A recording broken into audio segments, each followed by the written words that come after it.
जिथे आके सेकन लग पे हो गया 2000 रुपये जो खोती रही जानी। अस्सलामुअलैकुम जी। तो आज का हमारा ये व्लॉग बहुत ही कमाल का होने वाला है। जैसा कि मैं अपनी पुरानी वीडियोस में बताता आ रहा हूँ कि हमने अपने कस्टमर से ही कारोबार करना सीखा है, तो वो कैसे सीखे हैं इसकी एक झलक आपकी नजर। कैमरे का रिजल्ट भले ही अच्छा ना हो, पर आपको इस 5 मिनट की वीडियो में बहुत कुछ सीखने को मिलेगा। तो चलिए बाबा जी के 80 साल जिंदगी के तजुर्बात सुनते हैं। और उससे पहले आप वीडियो को जल्दी से ठीक है जी। बस शुक्र अलहमदुलिल्लाह। ਠੰਡ ਦੇ ਵਿੱਚ ਬਾਬੇ ਬਿਮਾਰ ਹੋ ਜਾਂਦਾ ਨਾ ਅਕਸਰ। ਉਹ ਠੰਡ ਚ ਵੀ ਹੁੰਦੇ ਆ ਨਾ, ਮਾਲਕ ਨਾ ਕਰੇ ਤਾਂ ਨਹੀਂ ਕਰਦਾ। ਉਹ ਤਾਂ ਹਾਂਜੀ ਇਹ ਤਾਂ ਹੈ। ਉਹ ਨਾ ਚਾਹਵੇ ਨਾ, ਉਹ ਕਹਿੰਦਾ ਨਹੀਂ ਹੁੰਦਾ। ਯਕੀਨ ਉਹ ਕਹਿੰਦਾ ਜਦ ਮੈਂ ਬਿਮਾਰ ਕਰਦਾ ਨਾ ਤੇ ਮੈਂ ਸ਼ਫਾ ਵੀ ਦਿੰਦਾ।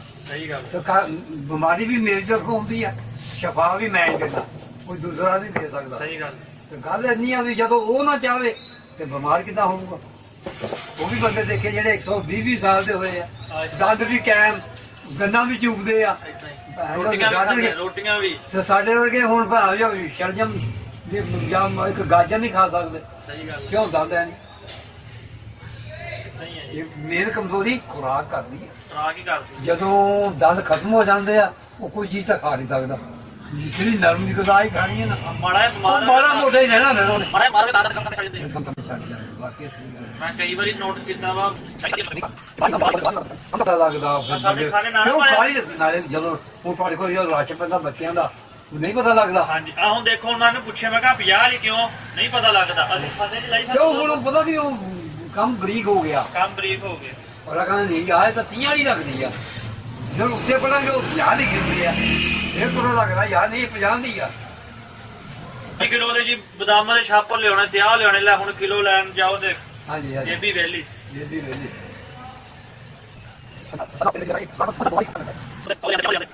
2000 ਹੁੰਦਾ ਸੀ ਨਾ, 2000 2000 ਰੁਪਏ ਜੇ ਖੋਤੀ ਰੜੀ ਜਾਣੀ। 5 ਟੀਰ ਘੇ ਦੇ ਜਾਣੇ, 4 ਟੀਰ ਚੀਨੀ ਦੀ ਬੋਰੀ ਜਾਣੀ 100 ਕਿਲੋ ਦੀ, ਫਿਰ 10-10 ਕਿਲੋ ਦਾਲਾਂ ਜਾਣੀਆਂ। ਹੁਣ ਤਾਂ ਲੱਖ 'ਚ ਵੀ ਨਹੀਂ ਆਉਂਦਾ ਇੰਨਾ ਸਮਾਨ ਜੀ। ਉਦੋਂ ਸੌਦੀ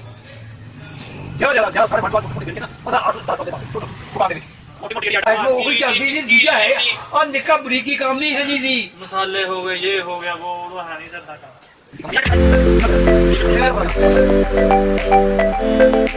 ਦੁੱਧ ਮੈਂ ਲਿਆਂਦਾ ਚੋ ਕੇ ਖਾਲਸ ਪਿਓਰ ਪਾਣੀ ਐ ਕਰਕੇ ਕਤਰਾ ਨਹੀਂ ਵਿੱਚ। ਹੁਣ ਤਾਂ ਲੱਭਦਾ ਹੀ ਨਹੀਂ। ਖਾਲ ਨਾਲ ਵੱਡੇ ਪਾਉਂਦੇ ਸੀ, ਖਰਾ ਪਾਉਂਦੇ ਸੀ। ਉਹਨੂੰ ਲੱਭਦਾ ਹੀ ਨਹੀਂ। ਖਾਲਸ ਲੱਭਦਾ ਨਹੀਂ। ਹਾਲਾਂਕਿ ਅਗਲੇ ਕਹਿੰਦੇ ਚੁਆਵਾ ਵਾ। ਆਪ ਦਾ ਦੁੱਧ ਚੋਵਾ ਲਿਆ ਕੇ ਖੋਆ ਮਾਰ, ਆਪ ਕੜਾਈ ਬਣਾਈ, ਆਪ ਭੱਠੀ ਬਣਾ ਕੇ ਉੱਤੇ ਕੜਾਇਆ ਰੱਖਿਆ। ਕੜਾਹੇ ਦੇ ਵਿੱਚ 10 ਦੁੱਧ ਪਾਇਆ, ਉਹਦਾ ਖੋਆ ਮਾਰਿਆ, ਫਿਰ ਵਿੱਚ ਖੰਡ ਪਾਈ, ਲੈਚੀਆਂ ਪਾਈਆਂ, ਫਿਰ ਉਹਨੂੰ ਰਗੜਿਆ।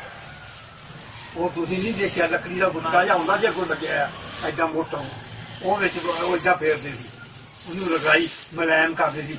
ਫਿਰ ਉਹਦੀਆਂ ਬਰਫੀਆਂ ਥਾਜ ਪਾਟਣੀ, ਫਿਰ ਉਹ ਜੰਮਣੀ, ਫਿਰ ਟੁਕੜੀਆਂ ਬਣਾਉਣੀਆਂ, ਫਿਰ ਉਹ ਵੇਚਣੀ। ਕੀ ਭਾਅ? 10 ਰੁਪਏ ਕਿਲੋ। ਇੰਨੀ ਮਿਹਨਤ ਤੋਂ ਬਾਅਦ ਵੀ 10 ਰੁਪਏ ਕਿਲੋ। ਦੱਖਣਾ ਫੂਕ ਕੇ ਖੋਆ ਮਾਰ ਕੇ 1000 ਰੁਪਏ ਮਨ ਆ ਜੀ ਬਾਲਣ। ਹੁਣ ਹੱਥ ਸੇਕਣੇ ਹੋ ਤਾਂ ਕਹਿੰਦੇ ਡਰ ਲੱਗਦਾ। ਇਹਨੇ ਜਿਆਦਾ ਇੱਥੇ ਹੀ ਕੰਮ ਕਰ ਲਓ।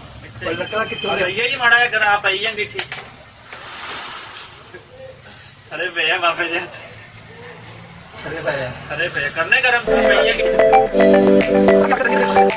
ਜਿਹਨੇ ਆ ਕੇ ਸੇਕਣ ਲੱਗ ਪਿਆ ਹੋ ਗਿਆ। ਹੋ ਗਿਆ। ਹਾਂ ਸਿੱਧੀ ਜੀ ਗੱਲ।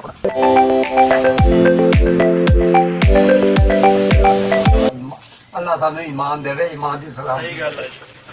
ਈਮਾਨ ਤੇ ਖਾਤਮਾ ਹੋ ਜਾ, ਇਹੀ ਸਭ ਕੁਝ ਮਿਲ ਗਿਆ। ਆਤਮਾ ਬਿਲੇ ਮਾਂ। ਹਾਂ ਈਮਾਨ ਤੇ ਖਾਤਮਾ ਹੋ ਇਹ ਤਾਂ ਜਾ। ਇੱਥੇ ਹੀ ਆ ਜੀ। ਆ ਲੈ ਗਏ, ਅੱਜ ਲੈ ਗਏ, ਦੋ ਲੈ ਵੀ ਨਹੀਂ ਬਾਬੂ ਆਹੀ ਨਿਜ਼ਾਮ।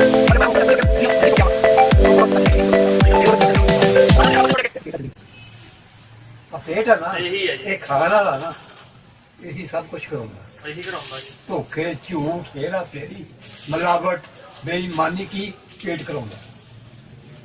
ਇਹ ਪੇਟ ਦੇ ਪਿੱਛੇ ਬੰਦਾ ਇਨਸਾਨ ਕਿਤੇ ਕਿਤੇ ਪਹੁੰਚ ਜਾਂਦਾ। ਇਦਾਂ ਹੀ ਹੈ ਜੀ। ਇਹ ਫੇਰ ਨਹੀਂ ਭਰਦਾ। ਇਹ ਫੇਰ ਨਹੀਂ ਭਰਦਾ ਜੀ। ਅਖੀਰਲੇ ਸਾਹ ਤੱਕ ਬੰਦਾ ਉਹ ਮੰਜੀ ਤੇ ਵੀ ਬੈਠਾ ਹੋਵੇ ਬਾਬਾ ਨਾ, ਉਹ ਕਹਿੰਦਾ ਯਾਰ ਮੇਰੇ ਬੱਚੇ ਦਾ ਉਹ ਖਰਾਬ ਹੁੰਦਾ ਪਿਆ, ਉਹ ਹੁਣ ਤਾਂ ਠੀਕ ਕਰ ਦਿਓ ਯਾਰ। ਉਹ ਆਪ ਤਾਂ ਹਿੱਲ ਨਹੀਂ ਸਕਦਾ। ਸਹੀ ਗੱਲ ਹੈ। ਉਹ ਵਾਜਾ ਹੀ ਮਾਰੀ ਜਾਓ ਯਾਰ, ਉਹਨੂੰ ਤੇ ਚੱਕ ਲਓ। अरे वो भी चक लो यार खराब हो गया ਸਹੀ ਗੱਲ ਹੈ क्यों नुकसान करी जाते आपदा मैं ਉਹਦੀ ਫਿਕਰ ਪਈ ਆ ਬੈਠਾ ਮੰਜੇ ਤੇ ਆ किताब बोल बुक